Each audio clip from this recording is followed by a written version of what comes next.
Assalamualaikum warahmatullahi wabarakatuh.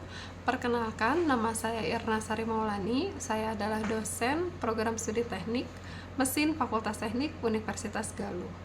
Saat ini saya mengampu mata kuliah Termodinamika 1 dengan kode mata kuliah TM1933 dan bobot SKS-nya adalah 3 SKS. Izinkan saya menyampaikan PDD UKT-PT unsur pendidikan dan pengajaran.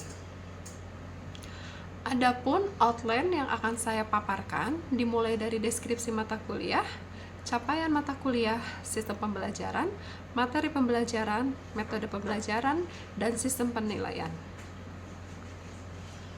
Termodinamika adalah mata kuliah yang membahas tentang prinsip termodinamika dan penerapannya dalam bidang teknik seperti mesin pendingin, mesin kalor, dan mesin daya.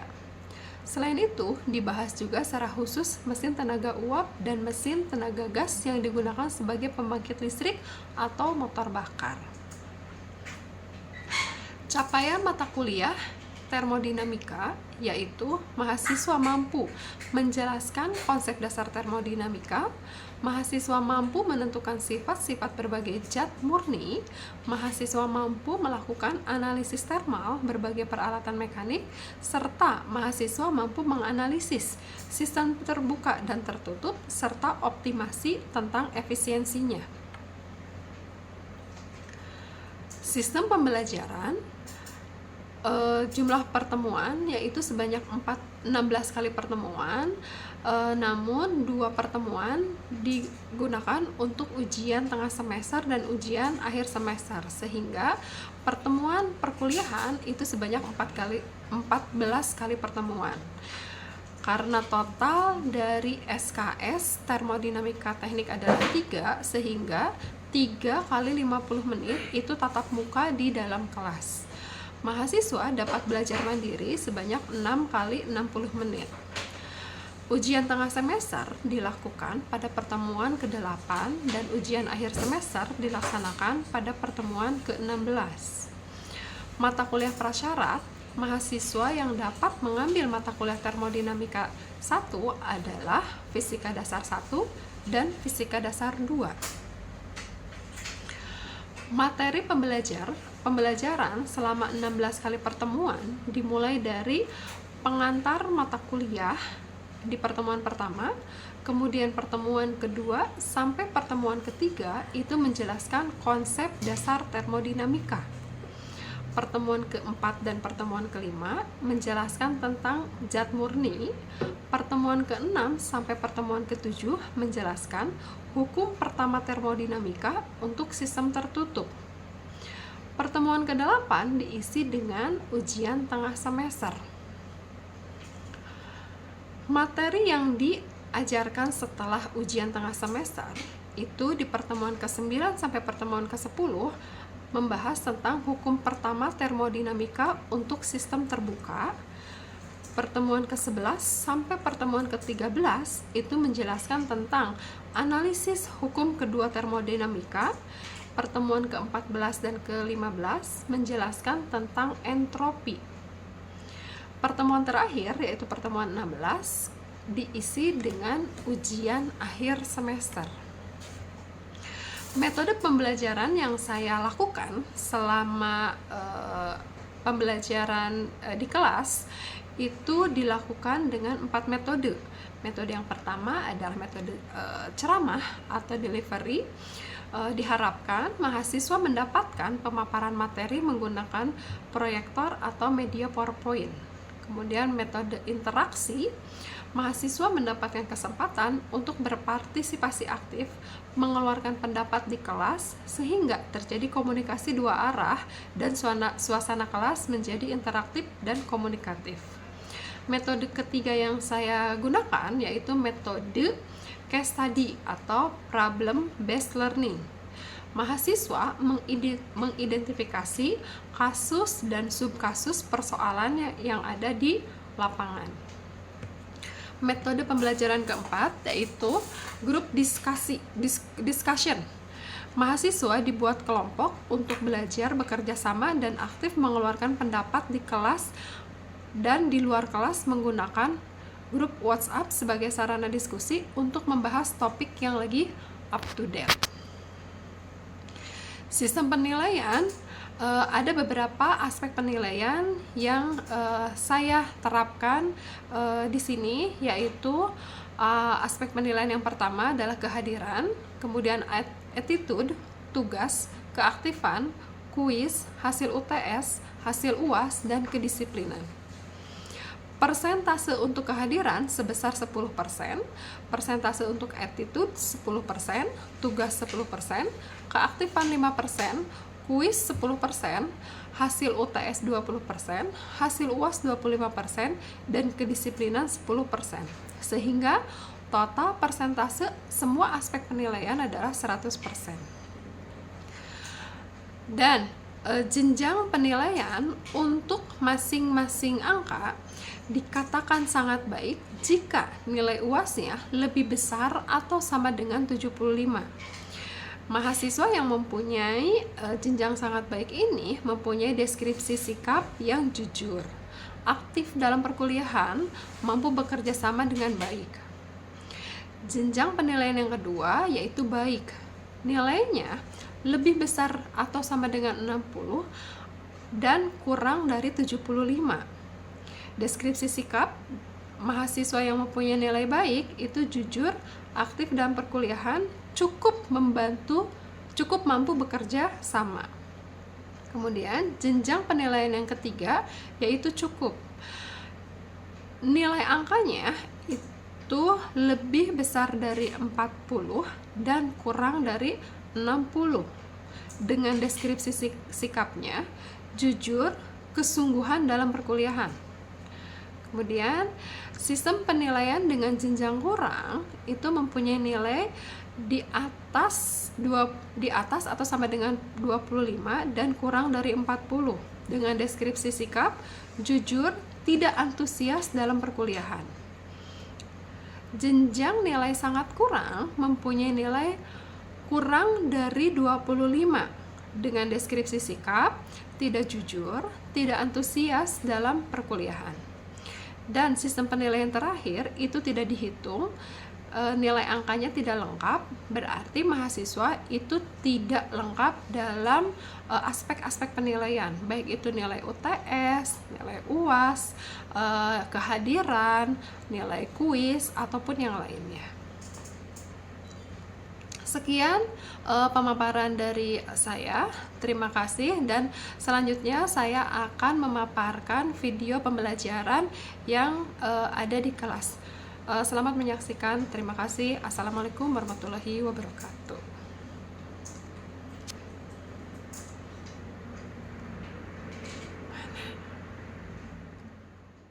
Assalamualaikum warahmatullahi wabarakatuh.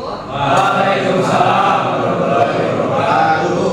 Oke, hari ini hari Selasa, kita akan belajar tentang termodinamika 1 dengan kode mata kuliahnya TM1923. Ini adalah pertemuan kedua, di mana pertemuan kemarin kita sudah bahas mengenai RPS dan silabus ya untuk program 1 semester. Di pertemuan hari ini kita akan membahas mengenai dasar-dasar dari termodinamika 1. Sebelum membahas tentang materi, ada aturan yang ingin saya sampaikan terlebih dahulu sebelum kita masuk ke materi. Aturan perkuliahannya selalu saya ingatkan, akan saya ingatkan setiap minggunya, setiap pertemuannya, bahwa kalian harus masuk tepat waktu, tidak boleh terlambat. Maksimal keterlambatannya adalah 15 menit perkuliahan. Kemudian yang kedua, tidak boleh memakai baju kaos dan tidak boleh memakai sendal. Oke, langsung ke materi ya. Materinya tentang konsep dasar termodinamika. Ada yang tahu tidak? Termodinamika itu kepanjangan dari apa atau singkatan dari apa? termos dan dinamik. Oh, iya, di sini ada ya termos dan dinamik. Oke, jadi termodinamika itu terdiri dari dua kata, berasal dari bahasa Inggris, yaitu termos dan dinamik. Termos itu adalah panas dan dinamik itu adalah perubahan. Jadi termodinamika itu kita akan membahas tentang bagaimana sih perubahan dari panas. Kita akan mempelajari kenapa sih panas berubah.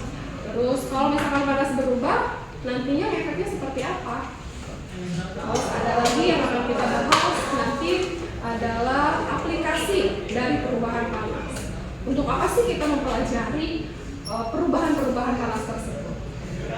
Oke, inti dari pembahasan termodinamika itu adalah bagaimana energi dalam bentuk panas dapat mengalir dari satu benda ke benda lain, proses dari aliran energi tersebut, dan akibat yang dihasilkan oleh perpindahan energi tersebut. Oke, sampai sini ada yang mau ditanyakan? Atau kalau saya kecepatan membahasnya, mohon di stop ya. Bu, jangan kecepatan, Bu.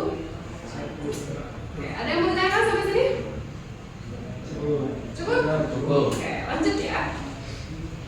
Ini dimensi dan sistem satuan yang akan kita gunakan selama perkuliahan termodinamika. Kalau di semester 1 itu belajar tentang fisika dasar, di mana fisika dasar ada sistem satuan dan dimensinya. Nah, di termodinamika ini kita juga akan membahas tentang dimensi dan satuan khusus untuk satuan-satuan yang digunakan di termodinamika. Yang pertama itu dimensi massa, panjang, waktu, dan suhu. Sebelumnya saya mau merefresh dulu nih. 7 besaran pokok dalam sistem internasional ada berapa? Berapa udah disebut gitu? Ada apa aja? 7 besaran pokok. 7 besaran pokok fisika dasar bab kedua. Kilogram.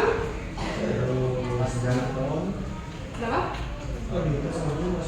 Belum, Newton belum masuk ke massa pakai kilogram. Kemudian panjang, waktu, suhu, kuat arus, intensitas cahaya, satu lagi jumlah jam. Oke. Dari ketujuh besaran pokok tersebut yang akan kita gunakan di termodinamika ada 4, yaitu massa, panjang, waktu, dan suhu. Selanjutnya ada lagi besaran dari besaran pokok, yaitu adalah besaran turunan. Besaran turunan atau dimensi sekunder yaitu kecepatan, energi, dan volume. Nanti kita akan banyak membahas tentang energi, volume, tekanan, temperatur, dan lain-lain. Oke, sampai sini ada yang ditanyakan? Cukup. Kita masuk ke konsep termodinamika. Inti dari termodinamika itu menggambarkan usaha untuk mengubah kalor jadi energi. Jadi gimana caranya kalor tersebut dirubah menjadi energi? Cara seperti apa dirubahnya? Dengan usaha-usaha seperti apa dirubahnya? Termasuk proses dari aliran energi tersebut dan akibat yang dihasilkan oleh perpindahan energi tersebut. Berdasarkan sifat batas sistem dan lingkungan, kalor dan entropi antara sistem dan lingkungan, sistem termodinamika itu terbagi menjadi 3, yaitu sistem terbuka, sistem tertutup, dan sistem terisolasi. Nah, sebelum masuk ke sini, saya akan membahas dulu tentang apa itu sistem, apa itu lingkungan. Jadi ibaratnya adalah sistem itu kalau misalkan saya punya ember, ember tersebut saya isi dengan dengan air panas, air mendidih. Saya masak air mendidih, kemudian air mendidihnya dimasukkan ke dalam ember. Nah,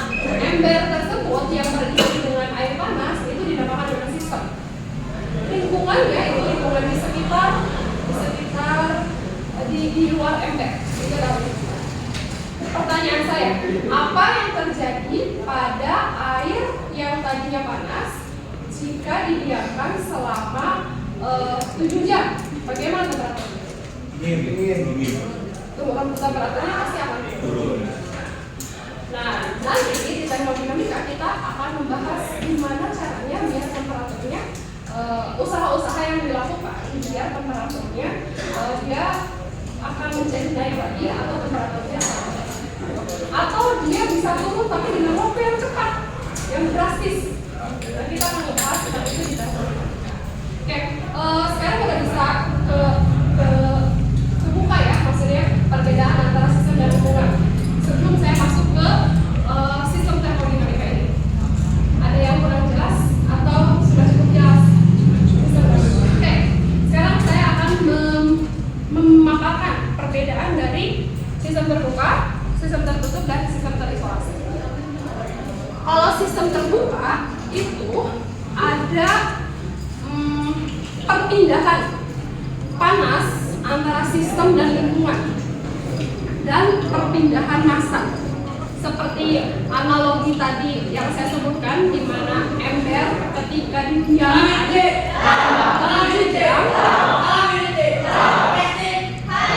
ketika ember yang didiamkan dalam waktu 7 jam itu temperaturnya akan turun, itu berarti terjadi perpindahan panas dari sistem dan lingkungan.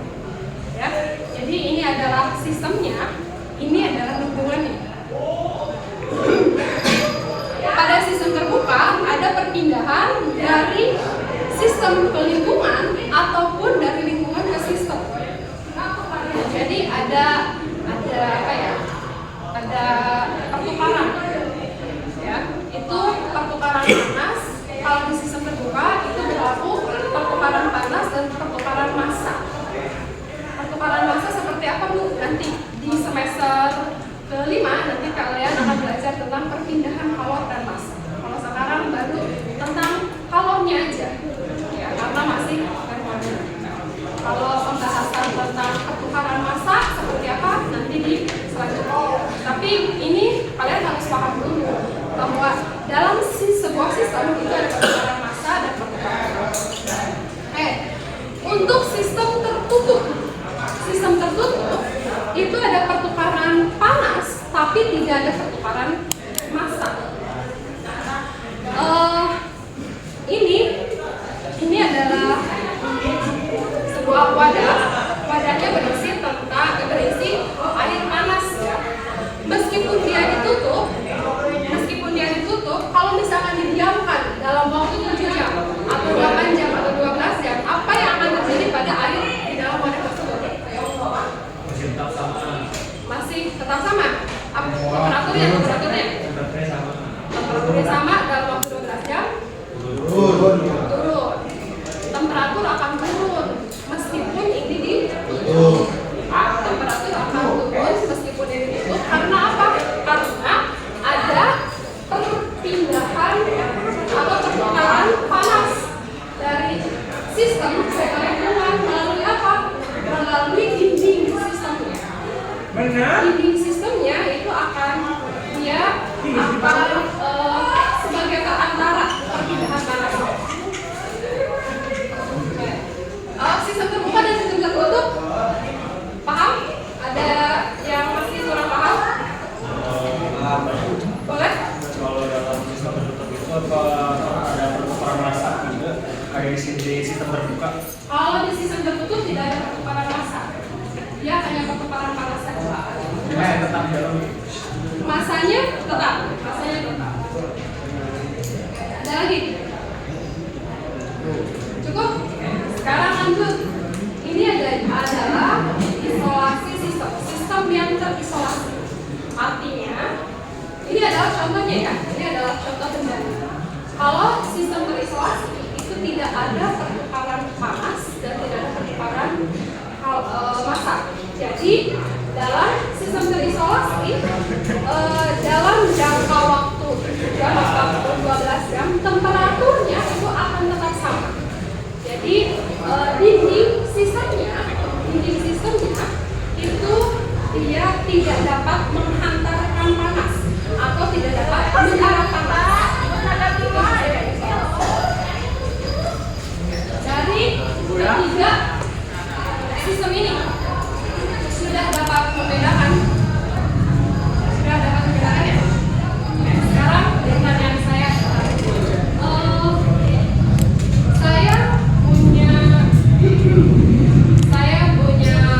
tumbler.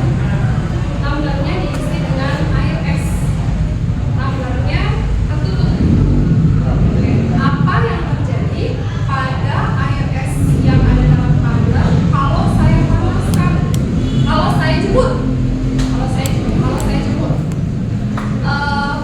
Apa yang pertukaran apa aja yang terjadi pada proses jemuran tersebut? Pertukaran? Tidak ada pertukaran. Kenapa tidak ada pertukaran? Kan katanya dari isolasi itu material ini tidak dapat menghantarkan panas. Jadi panas itu sampai ke dalam. Tapi tumbler bukan sistem isolasi. Tumbler itu kayak gelas tapi yang ada tutupnya. Bukan, termos maksudnya apa isolasi? Gelas kayak Tupperware gitu. Kayak apa ya? Botol Tupperware. Ya, botol Tupperware gitu. Kayak tempat minum nanti ada tutupnya. Tapi kalau di nggak keluar. Nah itu kalau termos itu baru nggak bisa memancarkan panas. Maksudnya tidak ada pertukaran panas. Tapi kalau bahan-bahannya dia bisa menyerap panas atau mengeluarkan panas, itu akan terjadi pertukaran massa atau akan terjadi pertukaran massa atau pertukaran kalor. Kalau saya bicara tentang kalor atau panas itu artinya setempat. Oke, lanjut.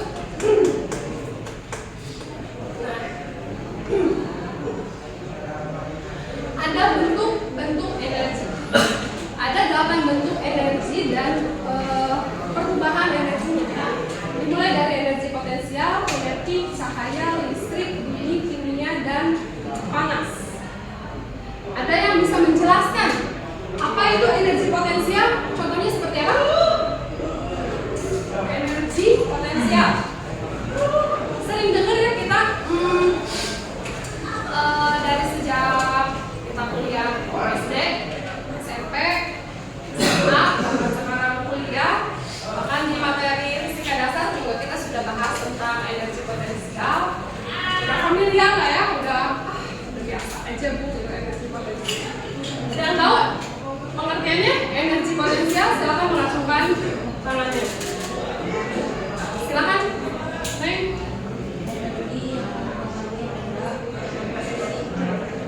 Kenapa?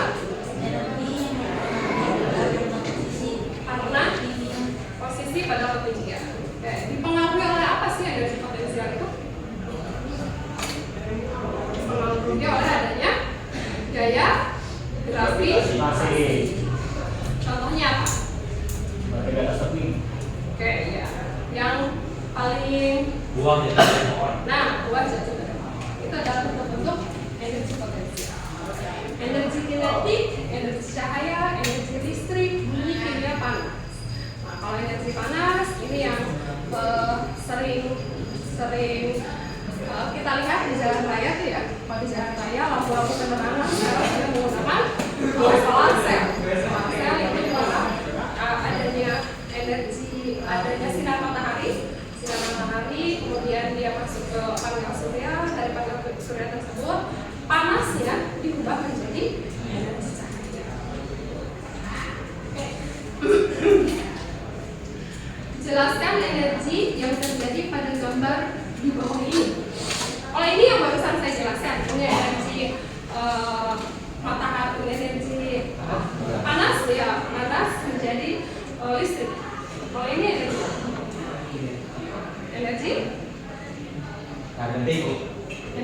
kinetik. Kalau ini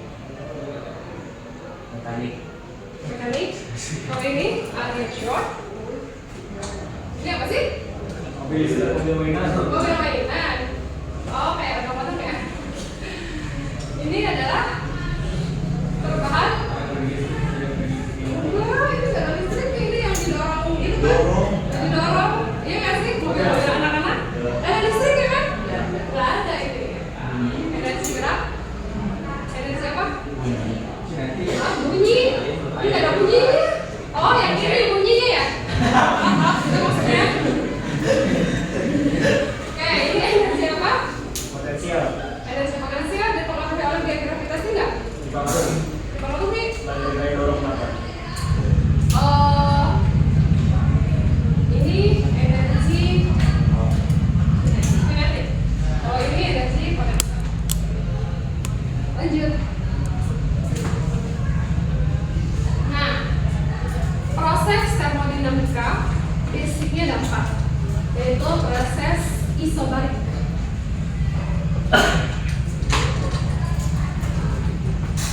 Proses isobarik itu kita mendengarnya itu isobar, bar.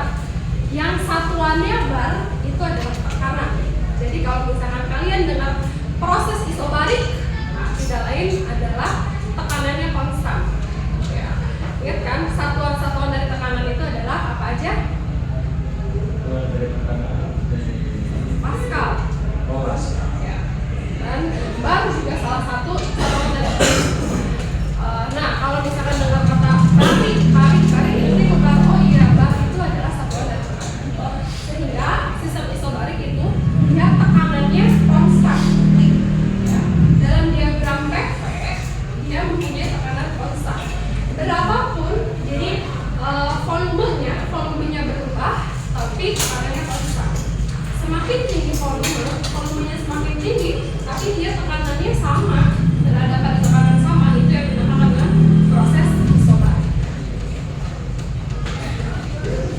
Nah, ada lagi proses isoforik. Ini adalah proses termodinamika yang kedua. Proses isoforik dilihat dari diagram X itu berada pada volume konstan. Kalau yang tadi tekanan konstan, kalau sekarang volume konstan. Lihat dari grafiknya yang lurusnya itu ke atas. Kalau yang slide sebelumnya, yang lurusnya kan ke samping. Kalau ini ke atas. Jadi isoforik itu berada pada volume konstan. Terjadi perubahan tekanan dari tekanan A ke tekanan B, namun volumenya dia tetap sama.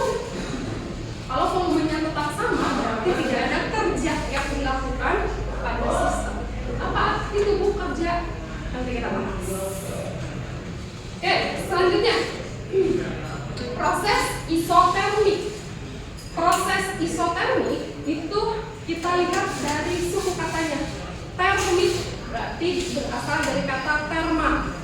Thermal berarti yang konstan adalah suhu. Oke, berarti pada diagram PV ini bentuk diagramnya dia melengkung. Ya, melengkung berarti temperaturnya adalah konstan. Terakhir proses adiabatik. Proses termodinamika di mana sistem diisolasi agar tidak ada kalor yang masuk ataupun tidak ada kalor yang keluar. Seperti tadi sistem terisolasi, dia tidak ada perpindahan dari sistem ke lingkungan ataupun dari lingkungan ke sistem. Itu proses adiabatik. Jadi proses termodinamika yang sudah kita pelajari sampai pertemuan sekarang itu ada 4, yaitu proses Isobarik, isotermik, dan adiabatik. ingat-ingat ya, itu nanti kita akan pelajari sifat-sifatnya dari proses termodinamika. Sampai materi ini ada yang mau ditanyakan? Cukup? Untuk tugas di minggu ini